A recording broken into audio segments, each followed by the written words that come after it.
Welcome back to the WCS America Premier League, round of 32, Group C. We're in the final match of the night, idra versus, Goswser versus Revival, excuse me.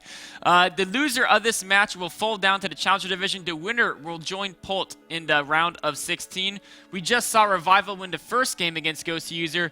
Game number 2 is going to be on Whirlwind. What do you think about this one, Rotter?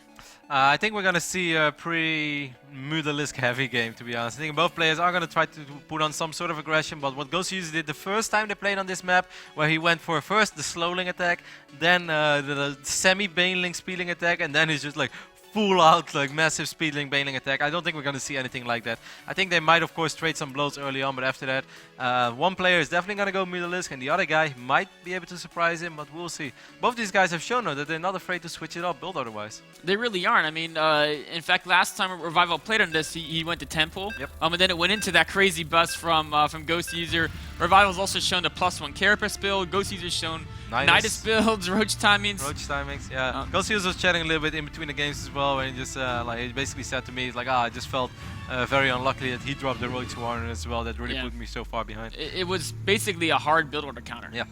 Because I was like, cool, you're doing the same as me, but I have 6 more drones. Good luck. Roach mirrors, the Roaches cross map too slow to make timing attacks effective in the Roach mirror, which is why we didn't actually see those timing attacks when Roach was a standard. Of course, now muted being standard, Goswser tried to make that attack work.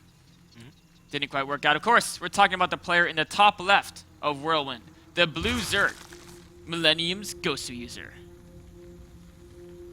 Pretty satisfied with that zoom. That was a good one. It was. It was very, very pretty. But I still have to work on my zooms in the south side. This is tough, man. You have less room to move around with. I'm just getting a little bit sweaty. All right.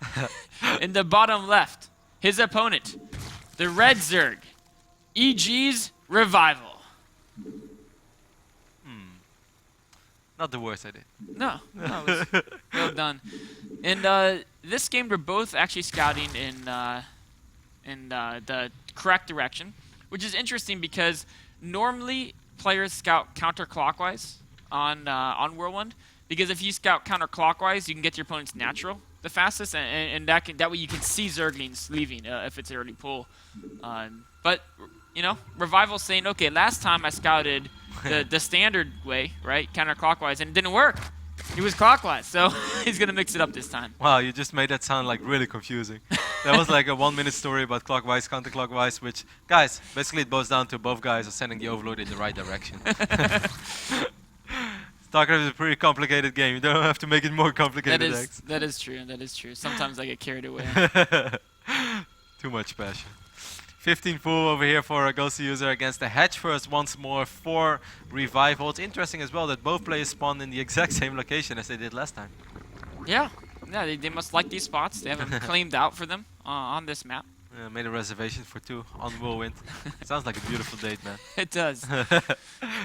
And the last time they played, it was a really interesting game. So maybe the reservation theory works. I'm sure Goswser was very pleased with that date. And Revival was like, never again. Never again, but he's back. He's back here. That prick. He even let me pay for the wine. I didn't like it at all. Or for the cheese. Goswser's guys is obviously going to be a little bit later. I would love to see Goswser, like, if there is one map where Goswser could use that style that he once upon a time loved so much, like kind of staying away from Mudalisk, it would definitely be this one, because there is so much room for his speedlings to run around the map.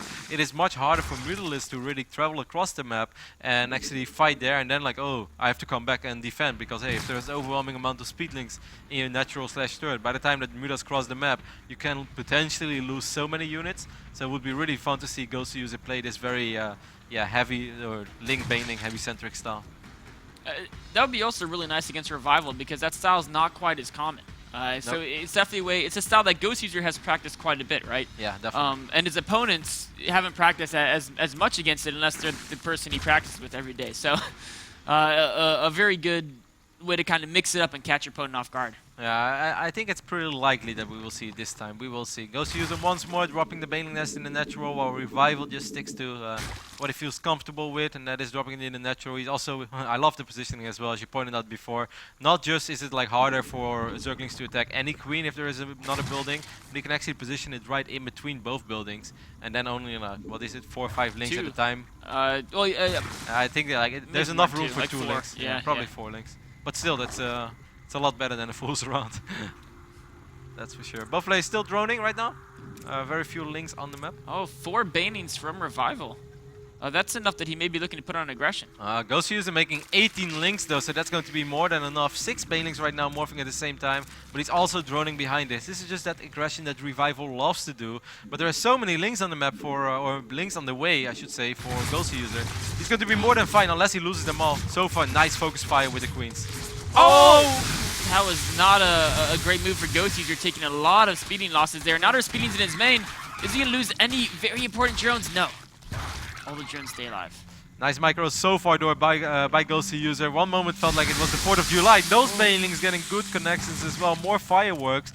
But once more during all this Revival, he puts on this aggression, but immediately drones behind this, and he forces a big reaction out of his opponent. So Goswser needs to make at least one thing happen, because the attack of Revival is so much quicker. It really is. You know, Revival, of course, is ahead in drones, and he can feel safer because Goswser doesn't have any spine cores. Revival has 2, or sorry, 1 and 1 being built. He's just gonna try to go for this. Oh, this is actually gonna be tricky right now. Beautiful trap there by Revival, doing that so well, not allowing those links to go back unless they will make the full circle. But then the queen and Spinecrawler would get so many free hits off. 2 Banelings wiggling in, but yeah, interesting that he chose to send those in there, knowing the Spinecrawler was there. And Revival's lair is finishing up, and Goswser still hasn't started there. I think he's pretty committed to. I mean, he's doing the same thing he did before, right? He's hiding all his speedings as natural. He's going to move out. This time, Revival getting a Roach Horn. Perhaps anticipating this move from Ghost. Another 2. Oh, good. And he's going to be spot on, man. He saw all those links leave right now, so he should know what time it is. A couple of links trying to run across the map. Goswser still has a little bit of money behind this as well, despite spending all his larva pretty much. He's going to need to morph so many Banelings. Are the Roaches going to be in time? Oh my god, Goswser playing with fire! He just doesn't care about Banelings. What? He just runs right past them, and that probably wasn't the right decision as he lost all of his speedings. There are not too many speedlings remaining for Goswser. He has like 12 of them. Of course, he's going to have a crazy amount of Banelings, but he needs to do so much damage. I mean, even if he takes the spine cores here, it just... Oh! Going straight for the drones! That's pretty nice. He's getting pretty much all of the drones right there, but still, we shouldn't forget about the tech disadvantage that he has right now. There is a layer, there is roaches on the way, there's roach speed on the way. I mean, that was massive, but I'm afraid he needs more. I think he does. I mean, even after he killed all those drones, he's not ahead by very many. No, he's actually behind. More Banelings morphing for Revival now as well. It seems like Revival will hold. Very well done. Goswser was so reckless, I feel, with the first group of speedlings. I mean, sure, if he's able to run like 25 speedlings into the main base, he makes his life so much easier, because then it's going to be so much harder for Revival to defend at both fronts at once. But Revival had Banelings in good positions. At the end of the day, only a couple of links managed to squeeze through, and now Revival has the tech advantage. He is making roaches. We see roaches going up on the other side as well, but we shouldn't forget that roach speed is so much quicker for Revival. It is. You know, this actually looks very similar to the last game, as so far as, you know, Revival just being ahead in the roach situation, because playing, you know, defending the timing attack very well and having more drones in the opening. So Goswser is going to play catch-up. The one thing he has, there's no third base quite yet for Revival, so their incomes are very even. And if Revival can't get anything done with the roach speed, in the meantime it takes Goswser to equalize that speed, perhaps the situation will even up. Yeah, then it's pretty even. There will still be a slight roach advantage, but we shouldn't forget there are a lot of speedlings out on the map for Goswser, and this is such a wide open map where speedlings can be very annoying in eventually taking out this third base. Certainly if Revival wants to make it a little easier taking out these rocks. Goswser already going up to 3 bases though, so he's gonna try to make something happen, but he sees roaches over here. He saw roaches on the south side of this map as well. Might be able to... No, okay, that's too many roaches. He just wants to delay this base. He does. He wants to make sure there's no third that could come up from Revival. If Goswser can defend his own third, I think he'll be in a decent shot, but that's That's going to be very tough. There's so many roaches across Yeah, the and map. the burrow, actually, I was really questioning this burrow timing, but I think it's actually going to be brilliant, because there's not going to be any overseers for Goswser.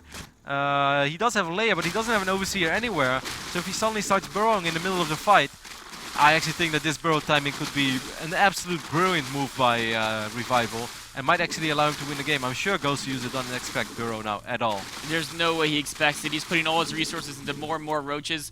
That's so sick. The rally distance is so far for Yeah, Revival, that is though. I'm actually not sure if going for this 2-base timing was the right move, because if Goswser defends... But burrow, man. Burrow. Like, it's gonna be risky. If Goswser would have an overseer right now, I don't think it's gonna work because of the reinforcement distance. But if he just runs in, does a lot of damage, and heals his roaches, then deals a lot of damage again, then heals the mob, and then by the time that is ready, might actually see a lot of stuff happening. We do see a couple of run-bys as well. Oh, actually a couple of roaches just managed to sneak into the main base. That's pretty sick. A nice move there by Revival, and as Goswser goes to defend that, the third base, of course, is going to be exposed. Actually, Revival having to split up his roaches fairly well, defending all the sections. And we still see those roaches alive in the main base, but he's burrowing them, making it so much more annoying for Goswser to deal with that. Every time the Goswser might think that the drop is taken out, or the not drop, that run-by is taken care of. Wow, Burrow is just so sick right now. Oh, the Spine Core is heading towards the natural to help in the attack. Those are going to be taken out. Those Spine Crawlers will die. Actually, a lot of roaches over here for Goswser, but he lost so much in the main base. Those roaches with Burrow were so extremely effective. The roaches over here as well, making it just so much harder for Goswser to deal with everything at once. Beautiful, beautiful play. Those roaches still alive. A little bit of mercy shown by Revival. He leaves the lair with 100 life, but not making a difference there. Just the time attack really did work, and it was the way he split up.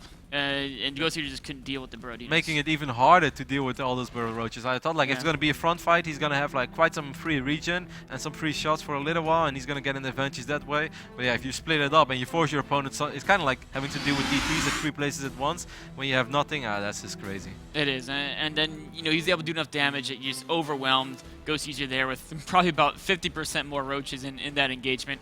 Not a battle Goswser could win. Revival takes the series 2-0. And he played extremely well in the second best of 3. That is always like the only little bit unfortunate thing about the GSL format of group plays. Like sometimes like you take someone out the first time, but then because there's one guy like super strong in the group, you kind of meet each other again. Yeah. And that's why you need extended series, guys. Just kidding, just kidding. Just kidding, MLG. I know people backstage are like, yeah, let's bring it back. No, just kidding. So Revival goes ahead and takes that one 2-0. That's going to mean he's going to win the final match of the night and advance. Pold, of course, going 2-0, 4-0, absolutely dominating the group, going to the round of 16. Revival in second place with a series score of 2-1. Goswser beat Revival the first time, but lost to Pold, and then lost to Revival the second time, going 1-2. So we'll join idra in the Challenger division. Yep. So at least one of the 2 EVG players did advance. Not bad, and also having Soppy advancing already as well, and of course tomorrow Hawk will play, so far it's pretty okay for EG. Yeah, going about on par there with enough third players. And today Stefano advancing as well in Europe. That's right. Already advanced. Oh, it's going pretty good for the boys. They are doing very good. Only one person so far not making it through. Of course, Alive made it through as well. Oz did fall though, but overall a fairly good tournament for EG. Of course, that's it for group number C. We will see Polt and Revival again in the round of 16 2 weeks from now. Of course, next week we'll get the chance to see Goswser and idra in that Challenger division. That's it for today, though. I hope you enjoyed your casting, Rotter. I hope you enjoyed it. I had a lot of fun casting. It was a lot of fun. I won't forget it. Special birthday. Nice. Okay, so we're about to make it way more special, ain't that right? We are. Guys, tomorrow if axslav doesn't show up at work, it's on me. We'll see. We'll see how tonight goes. Of course, stay tuned. Tomorrow is going to be Group G. Sen vs. Kapaka is the first matchup, followed by Crank versus Huck, and the winner match and the loser match, and of course that final match. Remember that these matches are all at 6 p.m. Eastern, Monday through Thursday. Final group of the round 32, 6 p.m. Eastern tomorrow. And remember also, right after we close out here is going to be Rules of Engagement, analyzing yesterday's WCS Premier League matches.